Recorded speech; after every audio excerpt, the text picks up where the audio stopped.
هذا المفترق مجهز بعلامات، نعطيه ترتيب الأولوية للمرور. بالنسبة للسيارة الزرقاء عندها علامة قف، إذن هي اون بلوكاج، خليوها غادي منحكيوش عليها توا.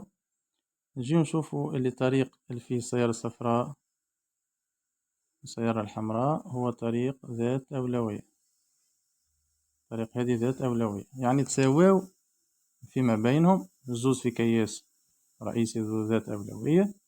ترجع نطبقو قاعدة الأولوية باليمين، الحمراء كيفاش تدور على اليسار باش تولي الصفراء على يمينها، وبالتالي لازم الحمراء تستنى الصفراء، الصفراء هي تتعدى الأولى رقم 1، ثم في الترتيب الحمراء تعدى الثانية، وفي الأخير السيارة الزرقاء اللي عندها بلاك ستوب تفتح المجال اليمين واليسار وتتعدى.